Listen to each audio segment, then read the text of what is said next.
Fala galera, tudo bem com vocês? Professor Johnny na área mais uma vez para a gente estar desenrolando a nossa disciplina de História. Então vem comigo, vamos aprender um pouco sobre mineração no Brasil. Galera, essa disciplina também aparece em alguns lugares como o ciclo do ouro, como se o Brasil tivesse, por alguns momentos, ciclos econômicos, partindo do pau-brasil, depois chegando no açúcar, no ouro e essa coisa toda aí, que a gente, algumas coisas que a gente já viu e agora que a gente vai estar vendo aqui relacionado às descobertas e à exploração do ouro e do diamante aqui na nossa terra. Então vem comigo. Aqui é mais ou menos uma base que a gente vai ver, o início da mineração no Brasil, mudanças sociais e econômicas que aconteceram, a atuação da coroa portuguesa na região mineira, revoltas ocorridas pela exploração aurífera, declínio da exploração do ouro e as consequências da descoberta desse ouro. O que isso trouxe para nós, o que isso trouxe para o nosso povo, E o que isso gerou de coisa boa para a coroa portuguesa. Então vamos lá? Primeiro, é importante entender o que antecedeu, Como que começaram a buscar e a procurar o ouro? É importante lembrar que Brasil já era uma colônia de povoamento, a galera de Portugal já estava aqui. Porém, havia se instaurado a crise no açúcar, beleza? Devido à concorrência com as Antilhas, que quem estava lá nas Antilhas tocando terror, refinando o açúcar, fazendo aquilo que fazia aqui no Brasil? A Holanda, Então, quando os holandeses foram embora, eles foram para lá, para quê? Para dominar as Antilhas. Então aquilo que eles faziam aqui fizeram lá, e lá eles produziram um açúcar melhor do que o daqui, no preço bem menor. Automaticamente o Brasil se deu muito mal, a concorrência era acirrada. E agora, o que eu vou fazer com aquelas terras todas lá? Galera, você vai lembrar que nós já falamos um pouco dos bandeirantes, que eram os caras que iam lá, de alguma maneira, sequestrar ou pegar os índios para colocar como escravo. Por quê? Porque houve um momento que a mão de obra escrava meio que deu uma escassez, Então esses caras que viviam dessa pegada partiram para dentro da terra para desbravar, para dentro do território, porém também além do índio e das drogas do sertão que nós já vimos, alguns começaram a encontrar ouro. Então a coroa portuguesa o olho, deu aquela esbugalhada e eles vieram para cá para explorar o nosso ouro, a nossa riqueza. Então vamos ver como resolver essa crise financeira. O que fizeram? Incentivar os bandeirantes a partir para dentro da mata, ir com a galera, começar a explorar e encontrar uma parada, Tinham como objetivo a captura de escravos fugitivos, como nós já comentamos antes, aprisionamento dos índios e a busca por metais preciosos. Então a coroa portuguesa investe nesses caras, aqui são diferentes tipos de bandeirantes, e então eles vão para dentro do território brasileiro, deixou a costa de lado, onde geralmente eles ficavam, para poder entrar dentro do nosso território e dominar a nossa riqueza, e explorar a nossa riqueza. Eu estou usando o termo nossa, galera, porque eu estou me referindo ao Brasil e nós somos daqui, tranquilo? No século XVII, início do século XVIII, os bandeirantes encontraram metais preciosos no Brasil. Então repare, claro que a questão do ouro no Brasil vai se desenvolver melhor em 1720, mas até 1720, até chegar lá, a galera já começou a descobrir alguns lugares que tinham algumas jazidas de ouro, E a gente vai ver mais à frente de pedras preciosas, A gente está falando de diamante, galera,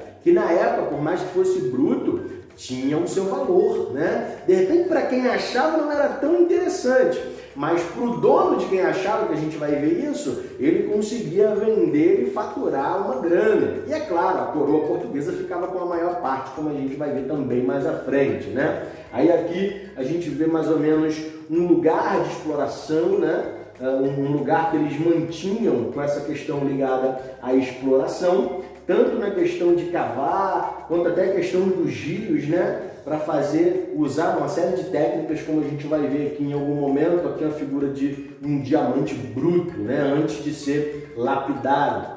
Aqui a gente vê, por exemplo, os tipos, né, a forma de explorar o ouro. Tinha através das lavras, que eles faziam uma espécie de encanamento, né, umas paradas meio loucas lá, tipo umas piscinas, e a água ia escorrendo e os caras iam lá, de alguma maneira, tentando pegar as pedrinhas de ouro. E aqui, né, a faiscação, que é aquele esquema que o ouro, por ser mais pesado, ele decanta, né? E o restante das impurezas sobe junto com a água e vai indo embora. Você já deve ter visto em algum filme ou até mesmo em alguma novela. Então vamos lá. Grande extração de jazigas, né? Exigia técnicas, ferramentas e muitos escravos para o trabalho, era a lavra. E a faiscação, exploração simples, feita nos leitos dos rios com o auxílio da bateia, né? Uma bacia rasa, cônica, feita de madeira,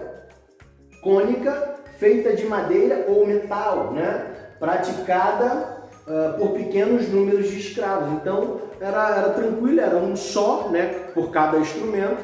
A sua extração era bem mais complexa, tendo em vista que demorava até achar uma pedrinha e era aquela coisa toda e bababá. Aí, meu Deus do céu, era trabalhando danado. Lembrando que a gente está falando do sol a pino, muitos escravos nesse momento, né? Inclusive aqueles que não eram escravos, mas estavam lá de alguma maneira para tentar ganhar a vida, muitos morriam cedo, porque o sol de lascar, torrando o cérebro, e a galera lá, e muitos morriam de insolação e um monte de coisa, né? Doideira.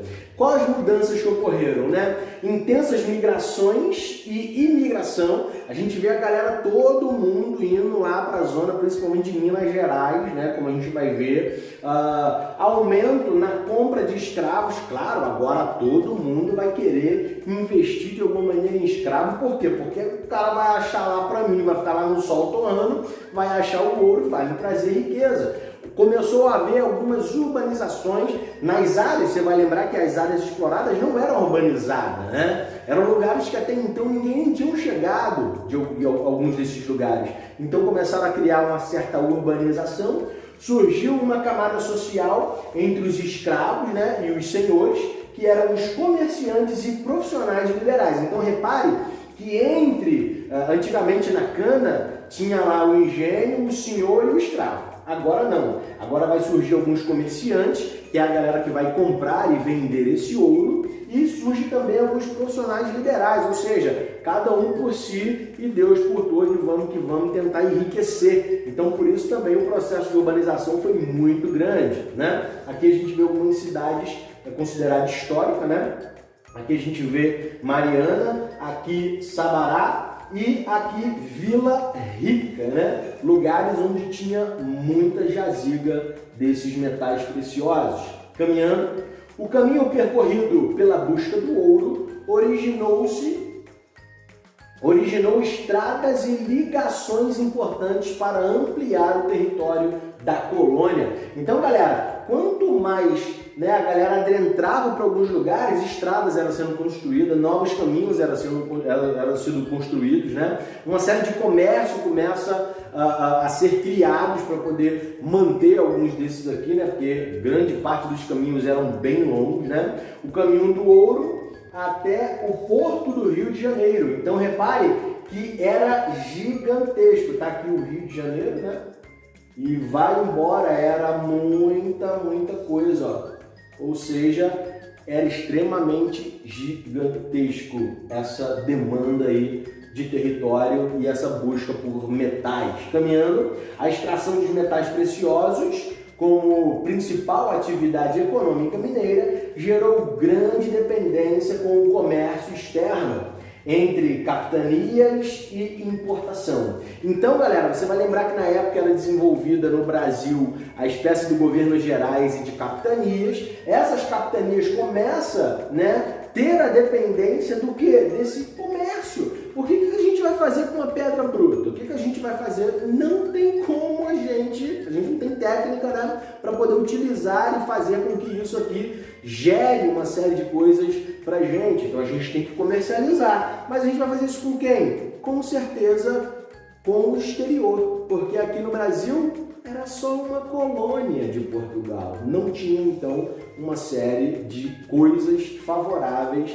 à própria produção aqui através dessa matéria-prima. Claro que ao longo do tempo vão se desenvolver casas de fundições, uma série de outras coisas, o que vai dar mais lucro para Portugal e o que vai, de alguma maneira, lascar mais o nosso povo. Desculpe aí o termo, né? Mas é esse o termo adequado. Então, o comércio entre a região mineradora e o restante da capitania foi intensificado, promovendo uma interação antes limitada. Então agora o comércio e essa interação é muito louca. Por quê? Porque agora todo mundo vai estar aí se interligando, isso pensando a nível Brasil e depois a nível exterior. Uma das comidas típicas de Minas Gerais é o feijão tropeiro. Você sabe como é feito e por que tem esse nome? Né? Algumas coisas ligadas à cultura agora do Brasil que a gente vai aprender é interessante, né? Como por exemplo o feijão tropeiro, né? Presta atenção aqui, ó, abastecimento das cidades. Então, os tropeiros era a galera que carregava os alimentos, né? E outros produtos, tá aqui, né? Os tropeiros era a galera que ficava levando para lá e para cá uma série de alimentos e produtos. Então, o feijão vai ganhar o nome dos caras, é como se fosse uma espécie de homenagem, né? Brasil, ó, Itaboraí, tivemos uma grande caminhada ligando essa galera aí dos tropeiros. É até bacana aí para quem quiser conhecer um pouco a história de Itaboraí. Caminhando aí, os abastecimentos da cidade, ainda pensando num outro grupo, que era a galera, os boiadeiros, né? O que eles faziam? O gado para o transporte do ouro. Então eles eram responsáveis pelos gados para transportar o ouro. Professor, mas por quê? Porque quando começaram a descobrir ouro, era ouro pra caraca, era muito peso, vai ficar carregando na mão? Claro que não, né? Vamos botar no lombo do bichinho, coitado, né?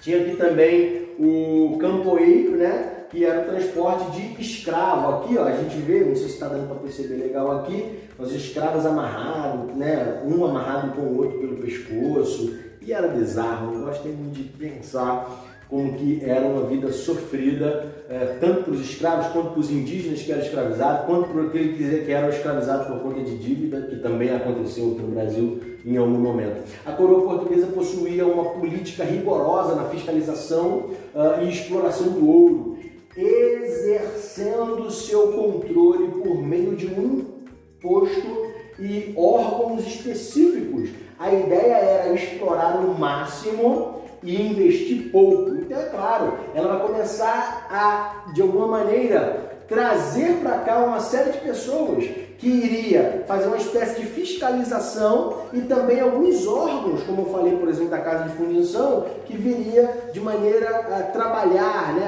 com algo específico ligado a essa exploração.